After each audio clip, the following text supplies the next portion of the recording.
August 1947. Nearly 200 years after they took power, the British are leaving India in what is now known as the Indian Partition. Large riots and shootings had led to a once ethnically diverse nation to be split into two, based solely on religion. Millions of Hindus die as they try to escape back to the country they once called home, while millions of Muslims are slaughtered as they try to reach the place they can finally feel welcome. This unfortunate period of chaos in all parts of India occurred during many people's lifetimes who are still alive today. One such man is Satwar Dhawan. I came from a small village in what was West Punjab, now Pakistan, where the people in that area were not separated by religion from the man who labored so diligently in their neighboring farm or home, but they were united by the equality of knowing that all men work to earn his or her crop.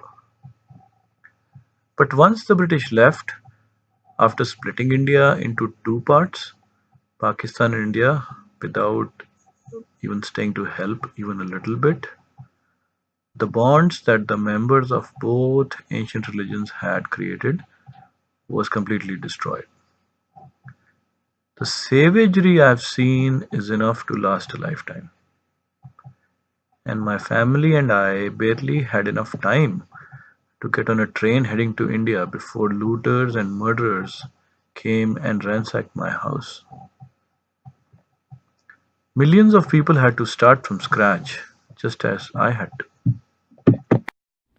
Even today, India and Pakistan are still very bitter enemies.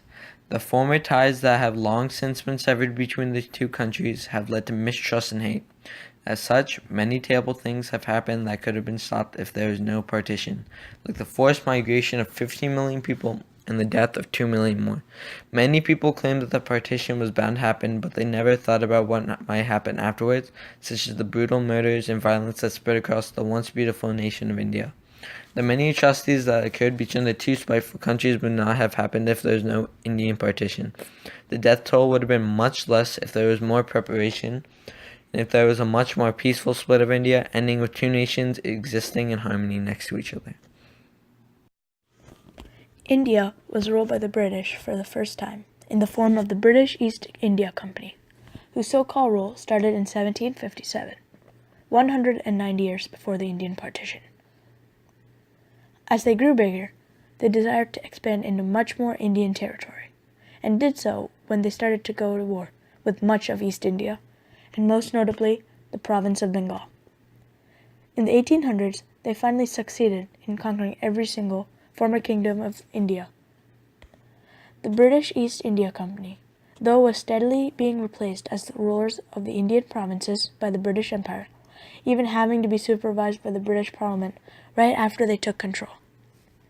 The British Empire officially ruling India starting in 1858, starting a period called the British Raj, or literally British rule in Hindi, which one man named Doraiswamy Venkataraman remembers vividly. I was born in India, in southern part of India. We called Tamil Nadu as in the year 1934. At least 100 years before, Britishers have already taken a deep root in India. They actually came for trading, and slowly they got over the rule of India. They established their empire as early as middle of 1800. By the time they have they have taken possession of the total rule over India, all the major factories, all the economic factories were under their control.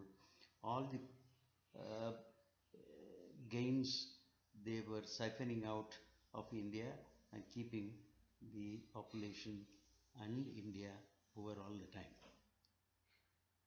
They mainly divided dispute between Hindu Muslim, and it was helpful to them for ruling over India. They also, in addition, converted most of the poor to Christianism, and thereby they gained more strength. Unfortunately, this thought process was similar in many of the people in British India. The Hindus started to blame the Muslims and vice versa. This was the case in most of the countries of the British Raj, which was all over Central South Asia, including the modern-day countries of India, Pakistan, and Bangladesh. During this time, India saw many changes like raising prices and greater military presence, but also things like westernization and a greater divide between religions. These and other reasons are part of the reason that the Indian partition happened. The partition first occurred when the All India Muslim League wanted their own country separate from India, wanting a country that they were the majority and they could choose their own laws and rules. Since the All India Muslim League wanted their own sovereign nation, the Indian National Congress decided to try and get their own country through a partition. The Viceroy of India at the time, Louis Mountbatten, had settled on the fact that if the partition didn't happen now, it was bound to happen later. So in August 1947, the British officially left India, but it proved to be much bloodier and tragic than they had thought. Just in the state of Punjab, there had been 650,000 deaths accounted for, while 10 million more had to leave their home and livelihood. Instead of Pakistan and India choosing to stay as one country and live in harmony, or at least gradually separate, they decided to split immediately. This, of course, led to much trouble as many Hindus and Muslims were on the wrong side of the border, and the members of the majority religion were not very helpful in the leaving of the minority religion, instead resorting to violence, looting, and murder. This was the way in almost all of India and the newly formed Pakistan, which consisted of modern-day Pakistan and Bangladesh. The Indian partition is largely regarded as the single largest mass migration in human history. And a total of 15 million people were located forcefully. The choices of one nation, Britain, changed the outcomes of two more, India and Pakistan. For India, many citizens were angry that their idea of a country of diverse cultures and religions, which has lasted for thousands of years, could be stretched and pulled in so many ways by the Muslims. And the frustration developed into a loathing. For Pakistan, most citizens were happy with their own religion was finally controlling the government. But when India helped Bangladesh gain independence in 1971 from Pakistan, it also developed a spiteful view of its neighbor. If different paths were taken, we might have had a bigger, more diverse India.